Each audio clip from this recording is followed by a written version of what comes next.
is your Filipino radio experience in Las Vegas. PHLV Radio. PHLV Radio. Hello, everybody. Good evening, and it's Saturday night here in the Pacific, or in LA, or in California, where I'm currently at. Oh my gosh! Happy viewings to everybody. It's good evening, and if you're watching us from the Philippines, good afternoon to everybody. I know it's 1 o'clock there, and I know it's people are telling me it's very humid. Just to let you know, it's very humid here. It's very hot also today. I was told it's record breaking here in Southern California. So I know, and I could feel what you mean when it's so hot. It is unbelievably hot. Anyways, if you're watching us in different parts of the world, good morning, good afternoon, and good evening, and happy viewing, and hello to everybody, our team replay and our team share. As always, we are live on different podcasts, namely Apple Podcasts, Google Podcasts, and iHeartRadio. And if you are watching us also, we are live on different platform, namely PHLV Radio Facebook page, as well as simultaneously airing live PHLV Radio YouTube channel. So if you're not a subscriber yet, please do like, share, and subscribe. And if you're using Alexa, all you have to do is say, Alexa, play PHLV Radio. And also, if you are using Amazon Fire TV, just kindly look for PHLB Radio channel. And if you have any questions or more information, you need more information about the studio, the channel, as well as our shows, feel free to log into our website, which is www.phlbradio.com. Yeah. Oh, before anything else, our first honor, my good friend, Gilda Cooper. Happy Mother's Day, by the way, to everybody, to all the mothers in the world, whether you're in heaven or on earth. Happy Mother's Day. At nako, talagang you guys are ilaw ng tahanan, as we always say, na without you, the mothers of the world, we will not be the person we are today. So maraming salamat. First honor natin si Gilda Cooper, of course, from Carson, California. Si Rainy Martinez is watching as well. Rainy, where are you watching us from? Para we could know where you are at. Aba, my good friend, si Arnold Pedigral is watching as well. Hi, Arnold.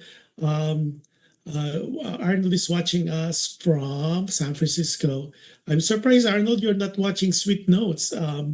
They're having the concert right now as we speak. Si Alan Botial is watching us from Parañaque. Alan, most likely I will reach out to you, and maybe we'll have coffee when I'm in Manila sometime next week or maybe this month. But definitely, Alan, it would be great to see you face to face. Para I could put a face in your name as well. Okay, if you have time. And then what else? Oh, again, those latecomers, happy Mother's Day tomorrow. And if you're in the Philippines or in the parts of the world, happy Mother's Day na po sa inyong lahat. Now, before anything else, today is the deadline for Filipinos abroad. We need to register if you want to vote for the May 12 election. As I always been telling people, this is our public service announcement for the Philippine consulate across the globe. The registration was extended up to today at May 10. You need to register for you to be able to vote. And to do that, ayun po yung aming it's being posted right now. You need to register, and you need an ID. Two IDs that you can qualify to register that is needed for Filipinos abroad. That would be your Philippine passport. If you're dual and you do have a Philippine passport, that is already more than enough. But if you don't have the Philippine passport, but for some reason you are able to get a Philippine license, that's also a form of identification.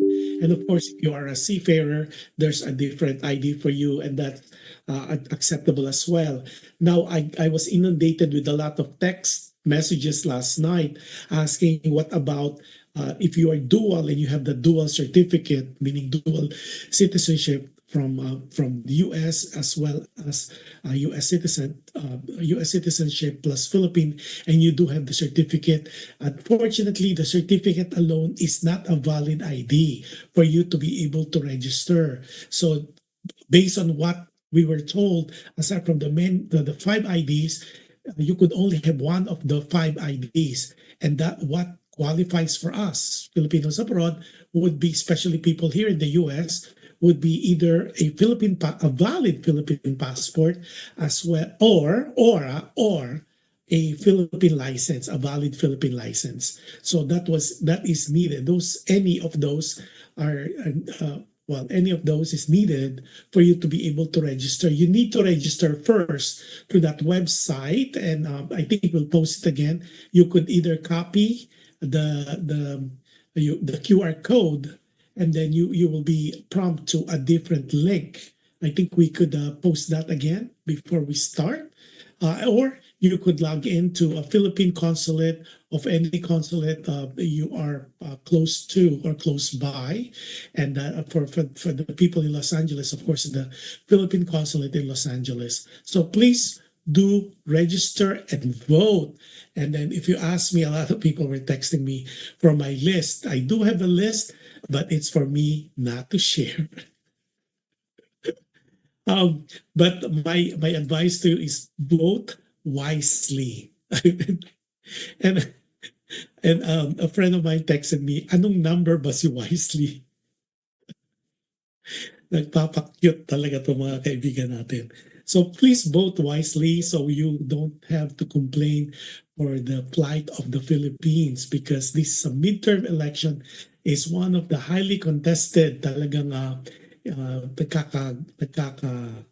gulo-gulo ngayon, because there's so many people vying for different positions in government, especially for Filipinos abroad. We could only do senators, as well as so we could have our 12 senators, the list for the 12 senators, as well as the party list. For the congressional, that's not for us to touch. So yun po. Yun ang ating public service. Sabi ni Olan Botial from Parañaque City, Happy Mother's Day to all moms. Yeah.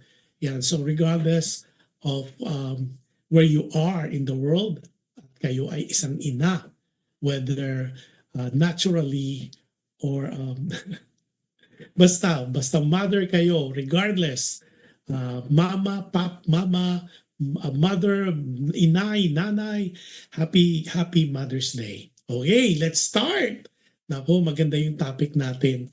Maging akin ka lang ang ating episode for today. The letter sender, of course, as always, we will hide her name, and it's from Yvette, and she is 30 years old, nurse by profession. Siya yung ating ating letter sender for today. Yan. So, maging akin ka lang. Sabi ni Gilda Cooper, si Jigs, I'm here now. Yes, I'm glad you're here. Maganda yung topic for today, and I think Yvette reached out to us for help or either any advice or opinion you might have. So the episode for today is maging akin ka lang. And here we go. Si Rom Bin David. Hi Rom. I think Brom, you are in KL, right? Kuala Lumpur, Malaysia. Happy viewing sa'yo. At I'm glad you made it. So here we go. Maging akin ka lang. Episode for tonight. Dear Kuya Josh, as always, just like anyone else, maraming salamat for having a platform show like yours. Thank you, PHLV Radio, for having a show like Dear Kuya Josh. Talaga namang hitik sa aral ang mga letters at mga discussions dito sa show mo, Kuya Josh. Maraming salamat talaga sa show mong ito. Maraming aral na napupulot.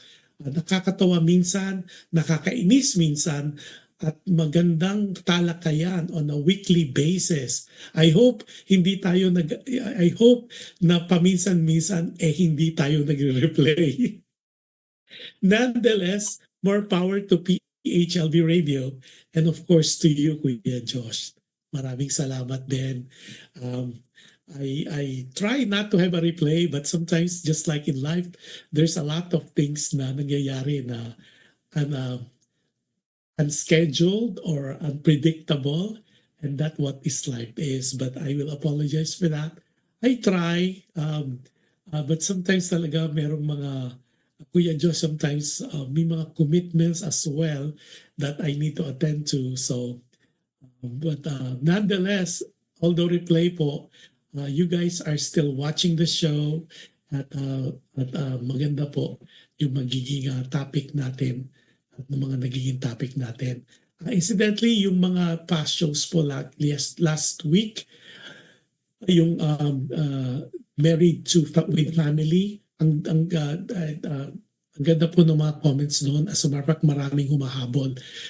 Those people who would not make it on live, you are allowed and you could still put your comments, your opinion, and your advice as well. Kasi I saw that from last week episode, yung married with family, grabe ang haba ng comments from one of our listeners, si Jules, and that is much appreciated. So maraming salamat. So to continue, teka muna, may mga pumasok. Si Eugene Baydal. Hello Kuya Josh, long time no chat. I will see you Eugene because I will be somewhere in your area soon. Desi Santos is watching, si Eugene, I think is watching from Laguna, if not, maybe in San Pedro, I think. And then si Desi Santos is watching from Quezon City.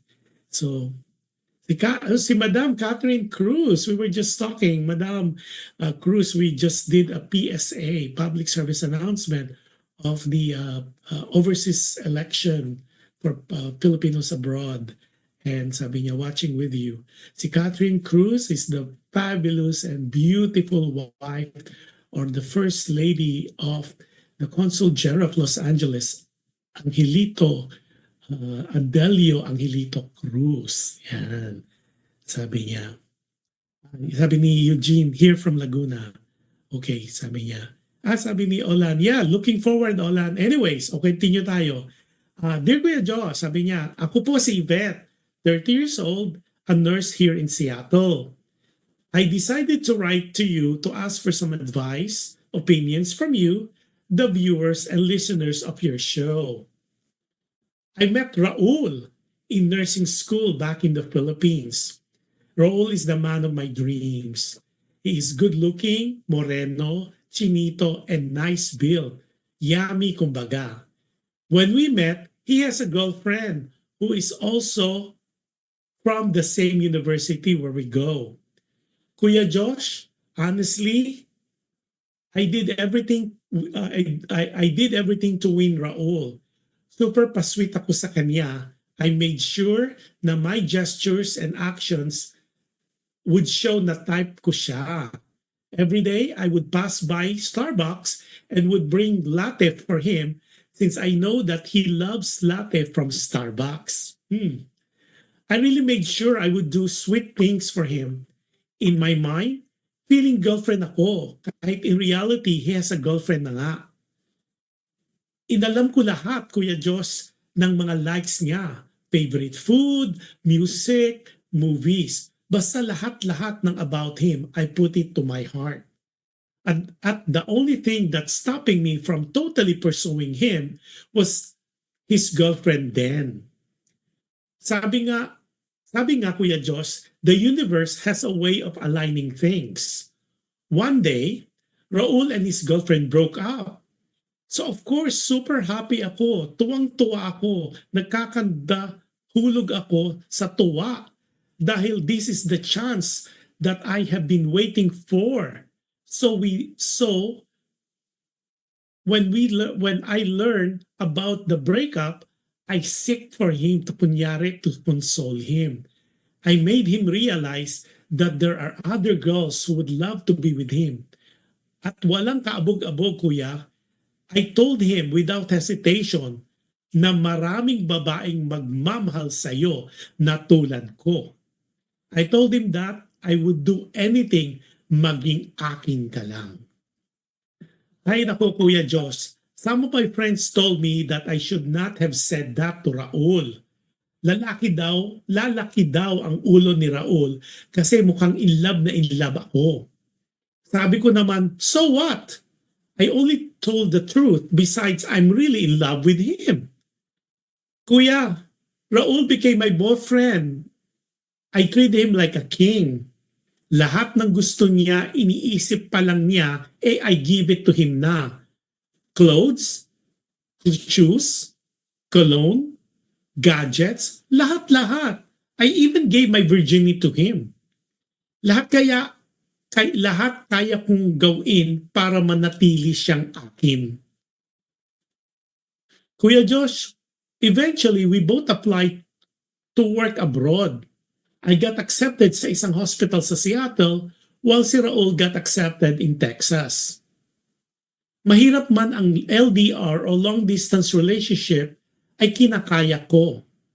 I would fly to Texas during my days off just to be with him. Kahit masakit sa katawan, go lang ako ng go dahil mahal na mahal ko si Raul. Until I learned that the first girlfriend has already migrated to Texas as well. I'm so scared na baka magkabalikan sila dahil may pinagsamahan sila. Lalo na they are in the same state. Takot na takot ako sa posibleng mangyari. Kuya, I did everything to have Raul. Sabi ko nga, ginagawa at gagawin ko ang lahat to make sure na manatili siyang akin lang. Mistulang akong baliw and overcome with fear of the possibility of losing him. Lately, Kuya Josh, this fear ang nagiging reason ng pag-aaway namin. Nahihirapan daw siya sa sobrang selos ko. He is accusing me of not trusting him enough. Kuya Josh, I do not know what to do. Si Raul ang pangarap ko. Siya ang buhay ko. He is my joy. Siya lang ang lalaki para sa akin. I simply cannot bear the thought of losing him. Lahat kaya kong gawin to keep him para manatiling akin siya. Kuya Josh, friends would tell me na overthinking ako lagi. They even said na ito ang magpapahamak sa akin, sa aking relasyon sa kanya. Lagi akong takot of losing him. Lagi akong nagsiselos more so now.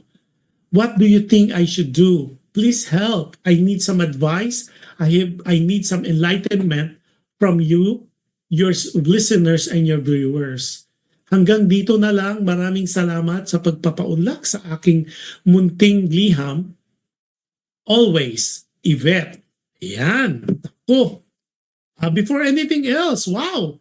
Adelio Cruz, Conjen Adelio Cruz is watching the show. Adelio Cruz, of course, is the Consul General of Los Angeles. And just to let you know, Consul, we already did a PSA twice in a row, yesterday and today, about the overseas voting. They have to register. I think today is the deadline, May 10, and we already showed the T cards earlier. And hopefully, our Filipinos abroad who would be watching and who watch our show from last night and the previous week, they would know that please do vote, and I keep telling them to vote wisely. Okay, happy viewing sa'yo. Rinso, Rinso is watching as well. Hello. Si Ernie is watching. Si Sunny Francisco is watching as well from Quezon City.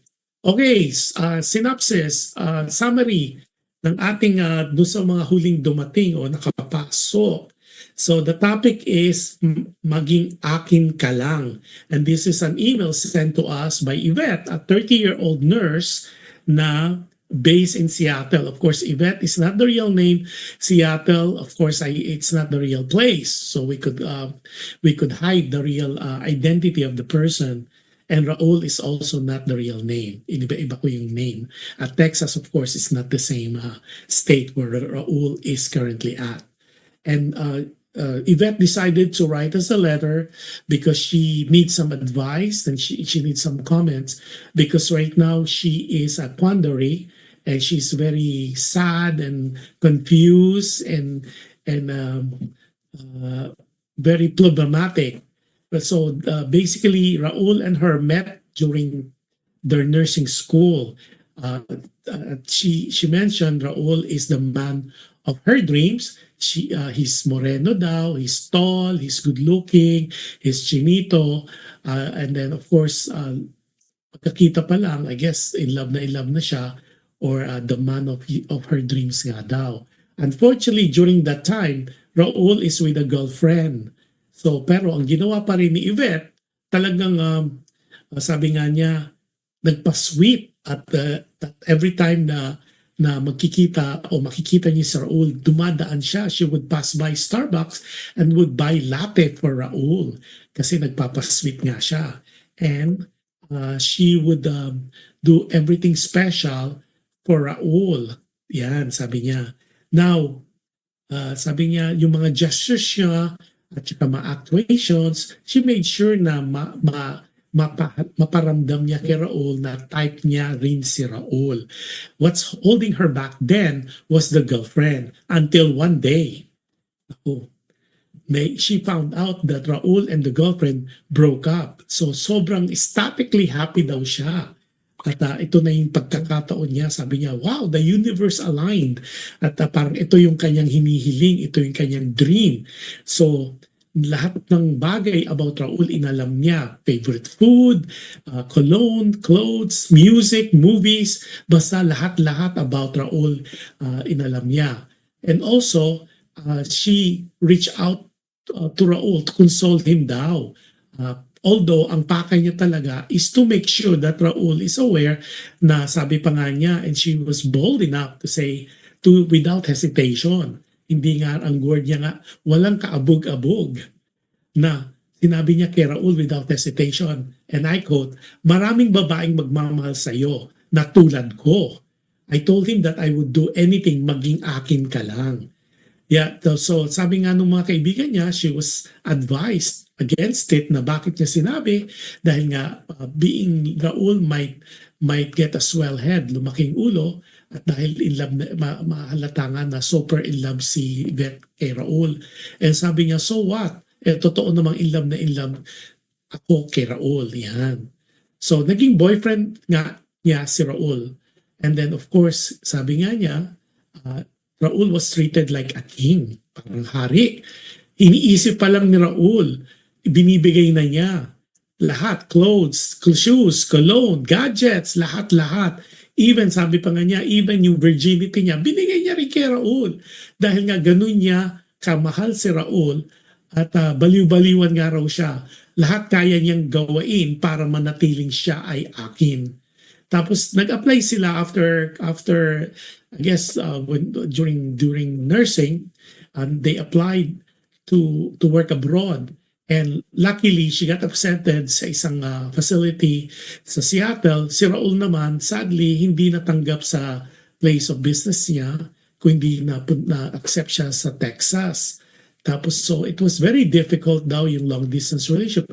Pero kinaya niya o kinakaya niya. As a matter of fact, during days off niya, she would fly to Texas just to be with Raul.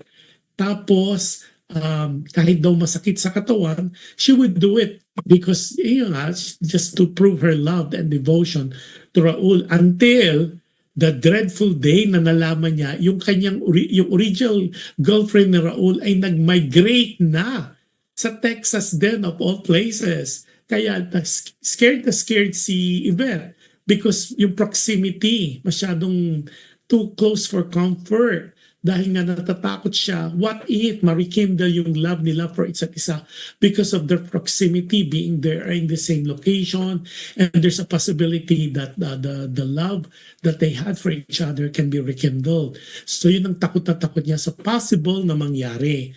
Tapos sabi niya, gagawin niya ang lahat para maging manatiling si Raul ay kanya. Mistulang baliw takot na takot siya. Kaya nga lately, yun ang nagiging away nila o pinag-aaway nila ni Raul because nga yung sobrang jealousy niya, yung pagsiselos niya, na sometimes parang wala na sa lugar. Kaya nga ina-accuse niya ina-accuse siya o sinasabihan siya ni Raul na don't you trust me? Bakit kang parang nangangamba ka that I would not I would go with my previous girlfriend. Why can't you trust me? So that's why she wrote to us a letter to ask for our advice on what she needs to do because takot na takot talaga siya na mawala si Raul sa kanya. At she is so afraid of losing him because sabi nga niya, si Raul ang dreams niya, siya ang kanyang buhay, siya ang kanyang joy. Kaya siya lang ang para sa kanya. So that's why she wrote to us. So yon ang buod, that's the synopsis and the summary of her email to us. So let's see. Teka, meron na si Rom Bin David. Sabi niya, in my humble opinion, Yvette, you are a typical one crazy in love. As you are aware, reflect on yourself and control some misgivings. Pray that you are at peace with the happiness you are looking in life. Regards to your love life. In a way, tama si Rom. Ito yung sa akin sabi niya, talagang minsan talaga ang pag-ibig nakakabaliw. Totoo naman yan. I think we could all agree in some way na we are when we are in love o nasa zone tayo of being so in love, we lose ourselves, di ba? Parang talagang we give ourselves 110% because lalo na if we think na ito na yung woman or of the person of our dreams. Ito yung parang minsan nasa center na lang yung life natin sa taong minamahal natin. And sometimes because of that we do crazy things. We do things that in the other people's opinion may pagkabaliw, di ba? Before we continue, sabi ni Gilda Cooper, you might lose Raul on your overthinking and jealousy. He'll feel sinasakal. He will feel sinasakal. You have to trust him. Some guys love challenges. So, naputol. Okay, so ang ano ko sa iyo, Yvette, it's okay to love, but don't give too much of it, all of your or the 100%. So labi mo nga, don't give 100%. I always tell people in the past shows na going through yung mga ganyan para hindi ka masyadong nababaliw is to always keep a certain percentage to yourself. Like say if it's a percentage, give 80% of yourself, keep at least 20%. But kasi you need to love yourself first. Love has to be start from you. Kasi sabi nila, and I learned, you have to love you first because how can you expect other to love you when you don't really love yourself that much? It is important that the love has to start from you. Okay? Para importanteng mahal mo ang sarili mo muna. So at least malaman mo, kasi alam mo, Yvette, this is my experience and this is Kuya Josh. And as a disclaimer, any discussions that we have, opinion, advice, as well as comments are not of the management or owners, okay, of PHLV Radio. Okay, just to let you know, ito ay atin. So, love yourself first. It is important na mahalin mo ang sarili mo. Okay? At the same time, sabi nga, okay lamang magmahal, but wag lang OA na over na the point na yun ang nagiging siraul na lang ang nagiging buhay mo. It is always important to keep something for yourself. para in the event na things would not go the way you planned it, hindi ka masyadong masaktan. And there's this adage pa nga, di ba? We heard this, it's a maxim and it's a trite, and of course we hear that sabi nga, if you love someone, you set them free. If it comes back to you, it means it's yours. But if it does not, it means that it was never yours, di ba? Or there's always this maxim naman, it's better to love and lost than not to love at all. What I'm saying here is importante to keep that love, wag masyadong OA, Yvette. Naintindihan ko, sabi mo nga, you're maging akin ka lang, but sometimes it's like a dance, and I think Gilda would know this very well, si Jigs. In dance, when you dance, it has to be you need two people to do the dance. Hindi pwedeng isa lang ang nagsasayaw. You need to have a partner to be able to synchronize the dance. Hindi pwedeng ikaw lang yung sobra-sobrang nagmamahal. In your email, Yvette, you didn't mention the other sacrifices that Raul is doing for you. It's always one-sided. Medyo na ano ko doon, medyo I was taken off that because I was thinking, bakit parang ganun? Parang ikaw lang ang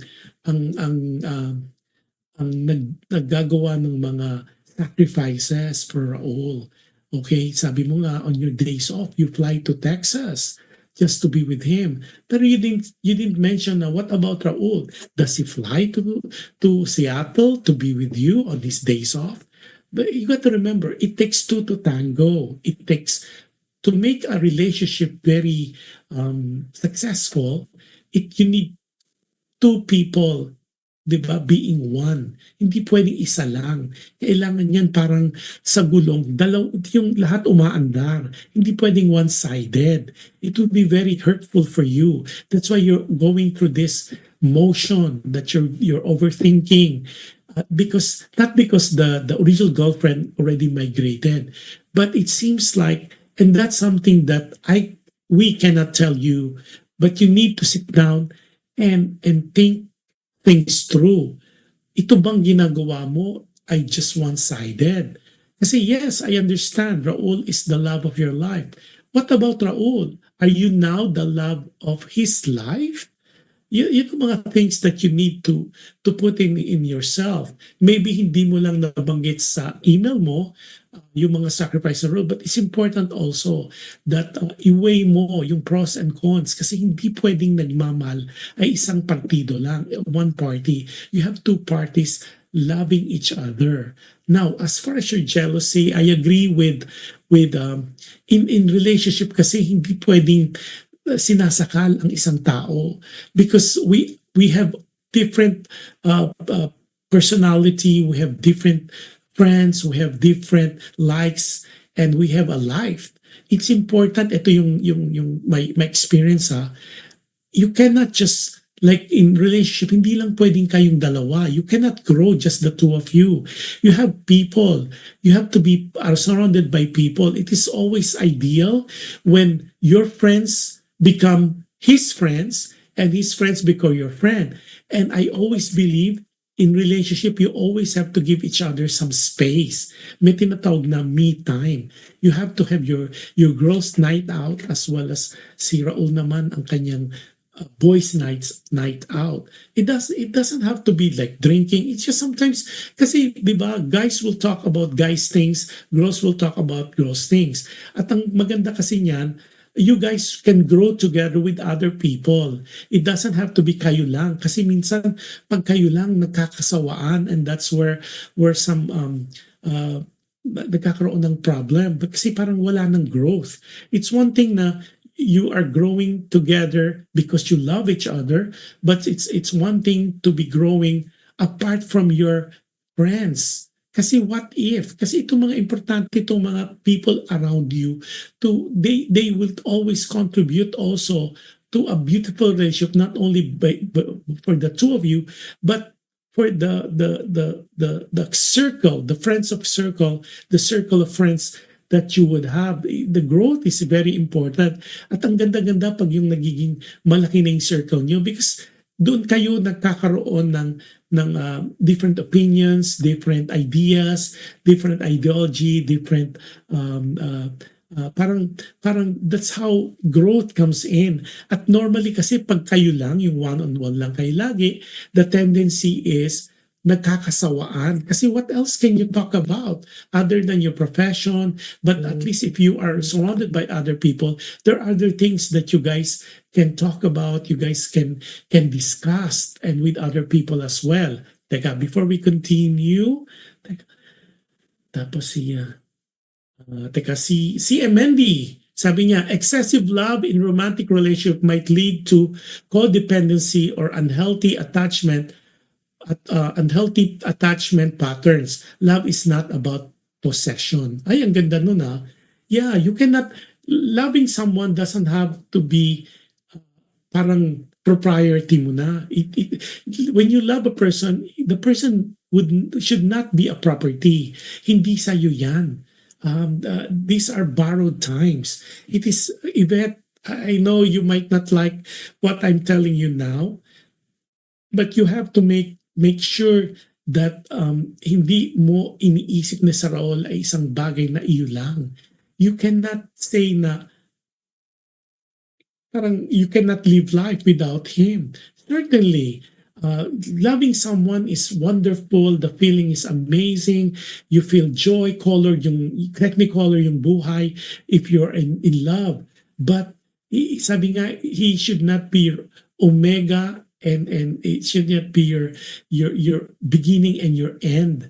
Kasi Raul can go anywhere. I mean, eventually, at sabi mo nga, nagkakaroon kayo ng away because of your celos. Because doon nagkakaroon eh. Firstly, I agree with Gilda. You have to don't overthink and yung jealousy. Kasi ang yung celos, that's a killer in any relationships. Kasi the selos, although it's cute at first, di ba? Ang cute na parang, ay, nagsiselos siya. Dahil mahal niya ako. Kasi some people would say, pag hindi rin nagsiselos yung partner, it means na wala lang, nonchalant lang, unaffected. Pero, that's good for some time. But when it is getting out of control, out of hand, hindi rin maganda.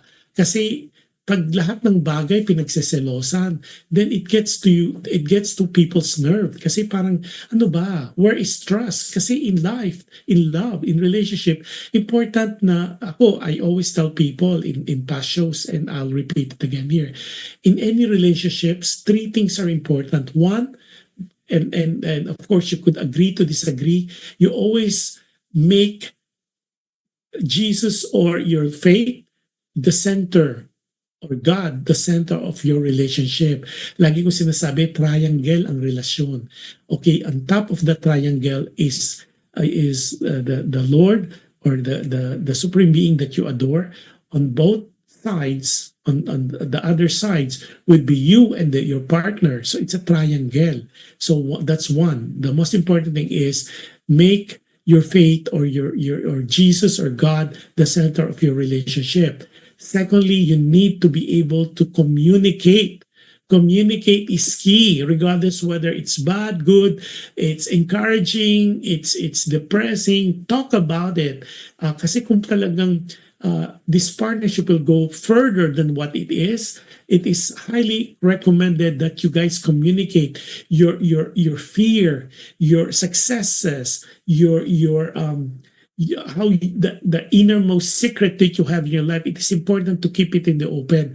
Mas mahirap yung nagtatago.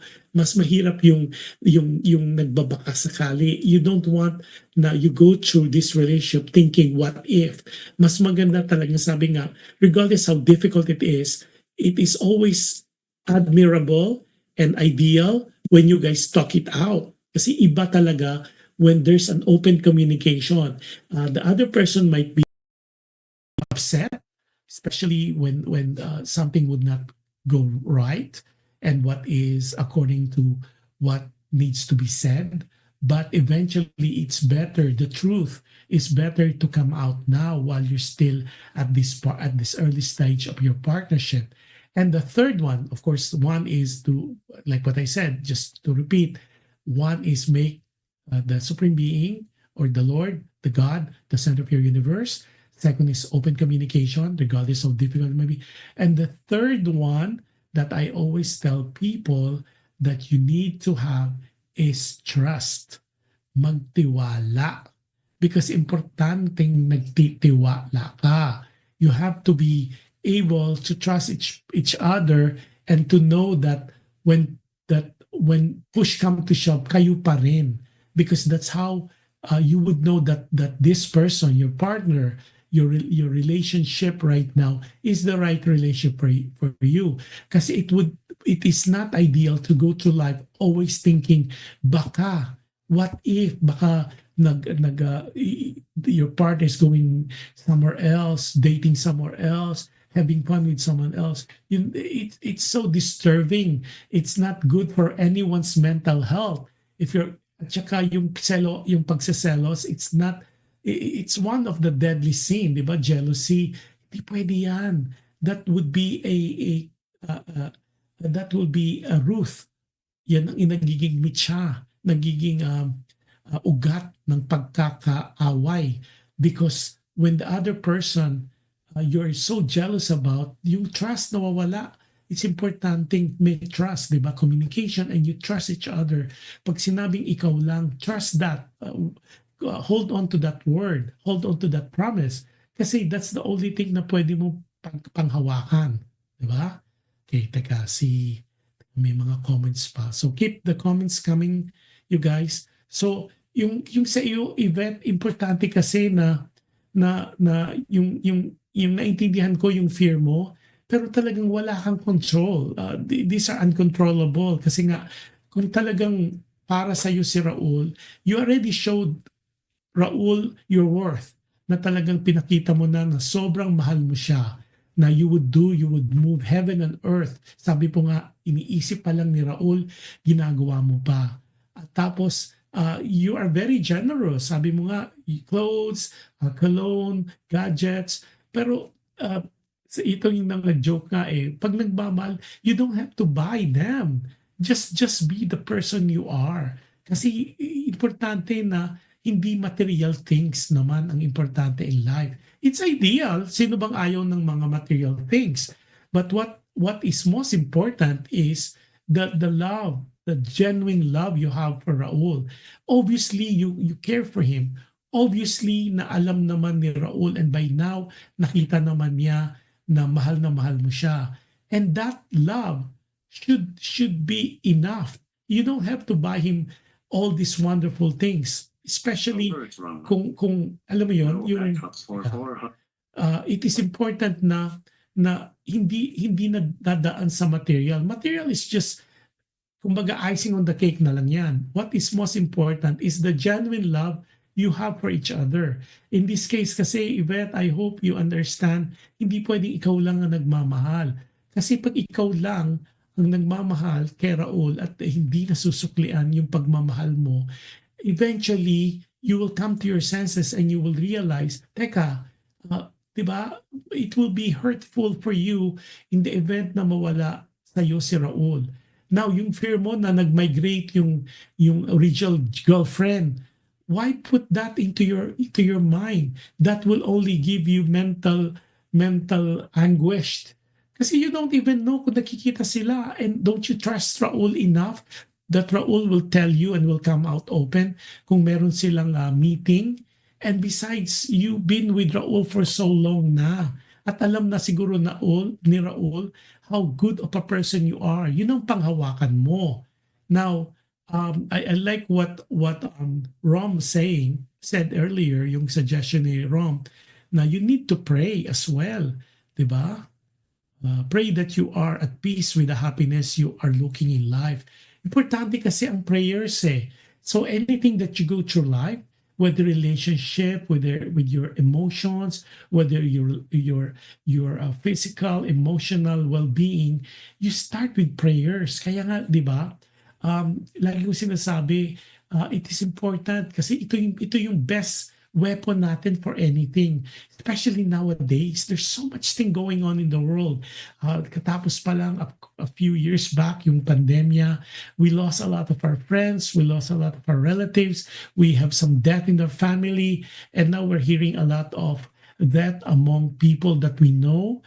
And it really caused some mental disturbance to majority of us.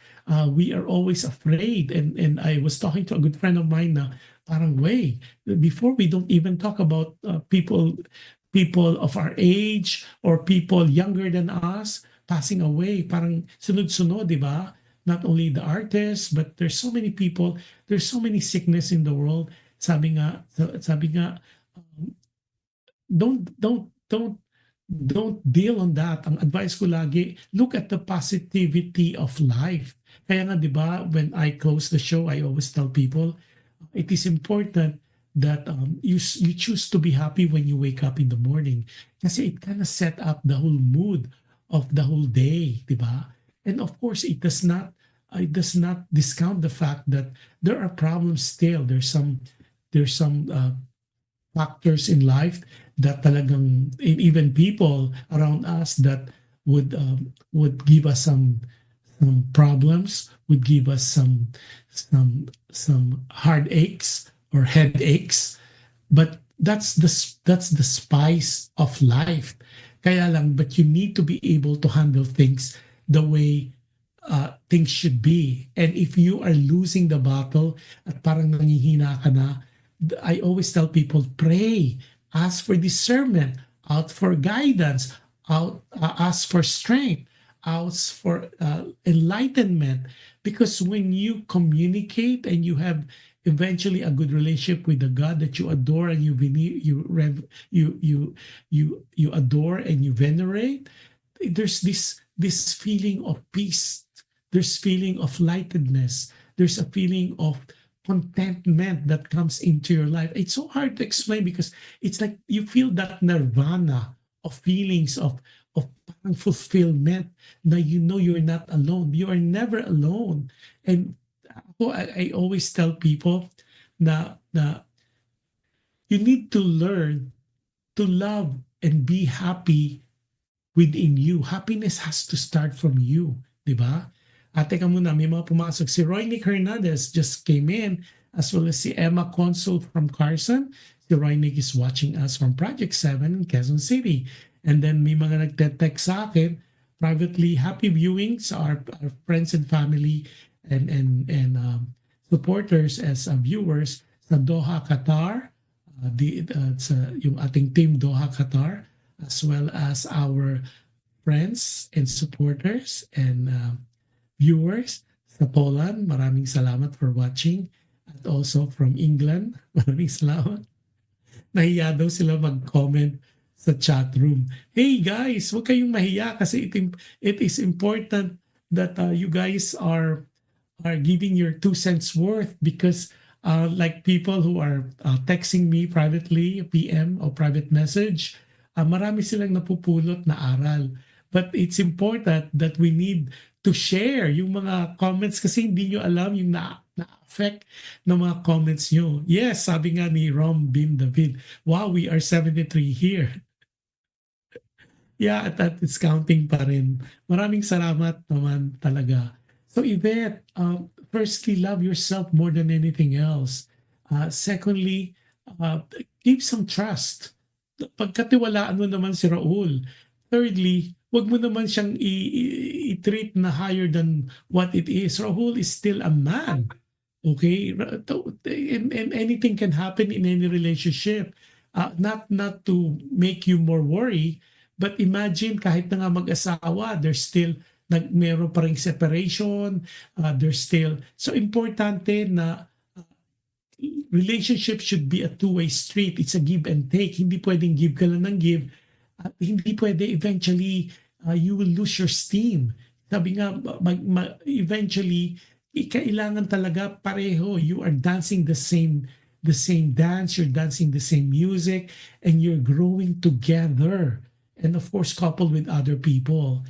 And also, importante talaga you guys communicate.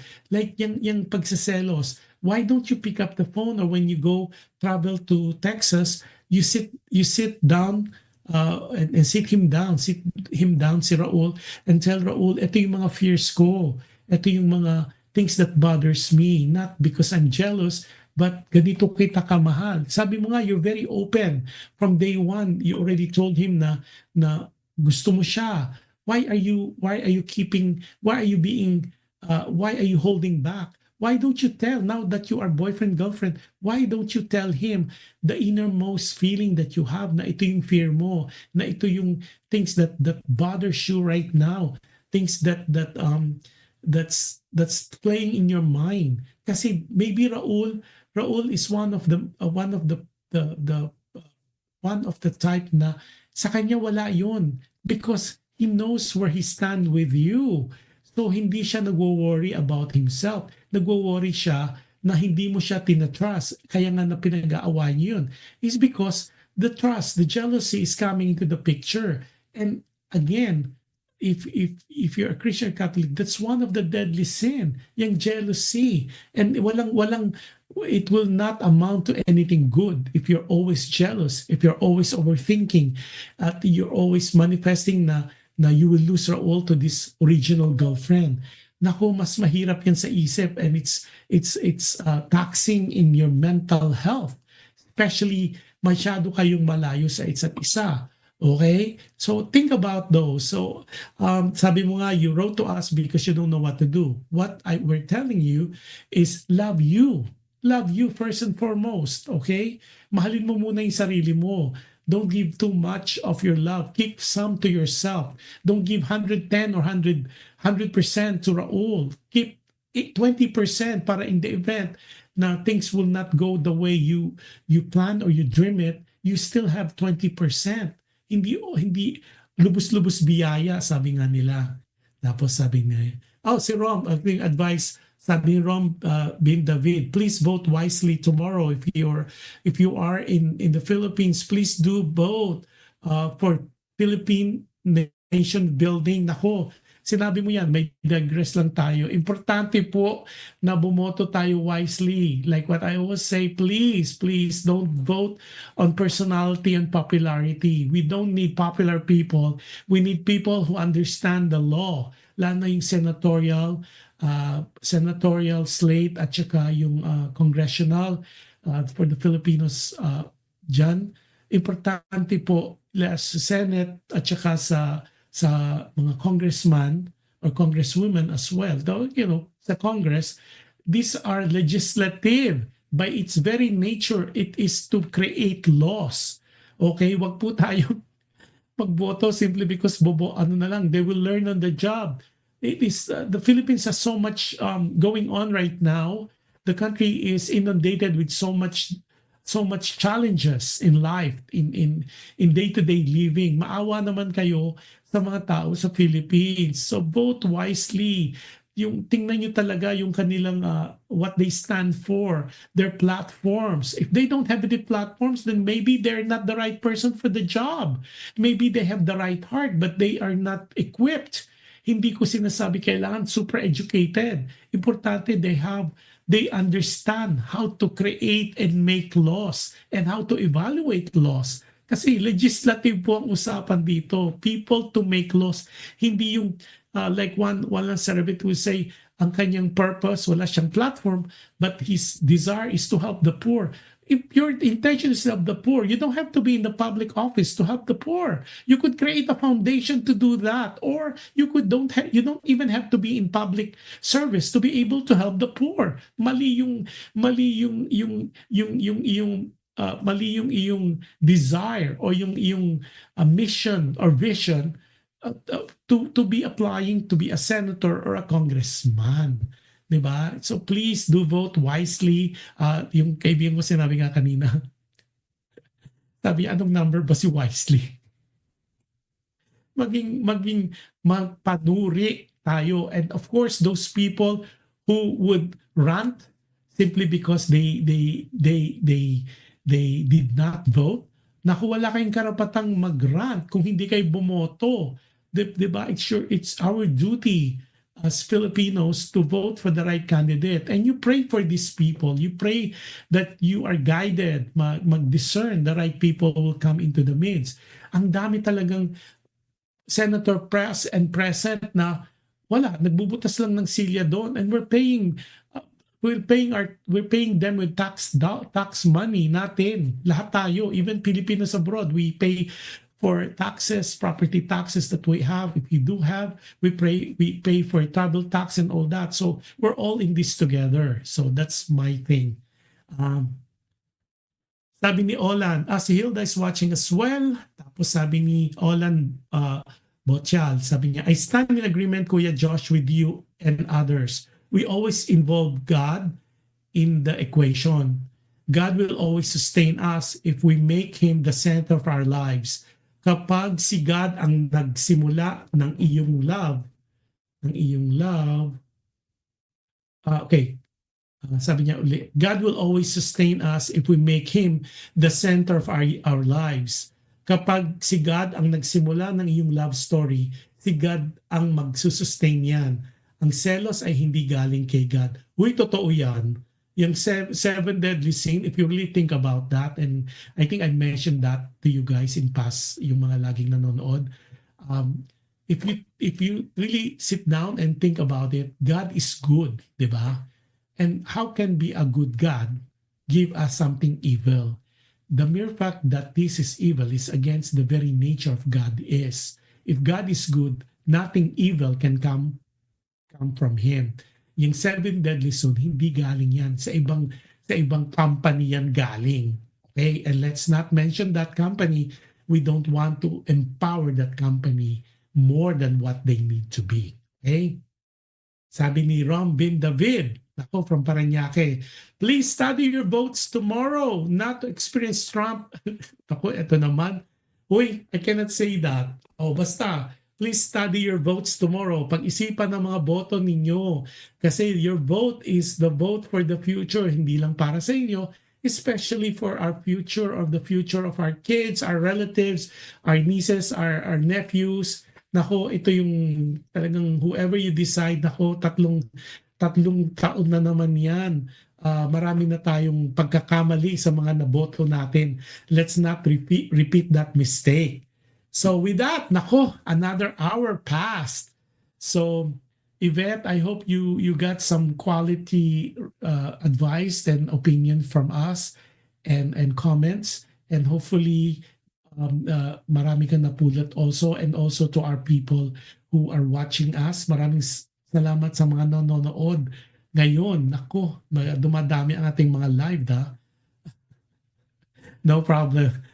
No problem, Rom. Kasi we're trying, Rom, just to let you know, we're trying to be non-political on our show. Kasi nga, makamamaya marami tayong ma-offend na ating brothers and sisters. That's why we're very, very careful. But no, don't worry. Nothing to be sorry about. We have our own affiliations. We have our own beliefs. We have our own mga bata o mga manok. So we just hope that we pray heavily that we will be guided accordingly when we do vote for the people in public service. Always remember, guys, public office is a public trust. Hindi po yan para magpayaman. At always be wary. Lapit tayo, especially our brothers and sisters in the Philippines. Imagine niyo po pag sobrang ginagastos nila sa for their campaign. If you're spending millions, even billions in their campaign, where do you think those money are coming from? And if they're using their own money, be wary, be careful, at magmatiyag kayo, kasi yung pong minsan, yung sobrang talagang gastos na ginugugol nila to gain your votes, yan po ay babawiin din when they are in public office. So be careful. Now, there's always some people naman na they're using their own money because they have the right heart. And I think it's obvious naman. You have to remember, itong mga pagtulong na to should not have started only during the campaign period. Like tingnan niyo po yung if this campaign is coming from way back pa, if they already doing this way before pa. And yung kumbaga may historical na. Okay? Anyway, about that, enough of that. So maraming salamat also for all the people who watch us today live. And maraming salamat again. And I hope you enjoy the rest of your weekend. If you're watching us from different parts of the world, enjoy whatever is left of it.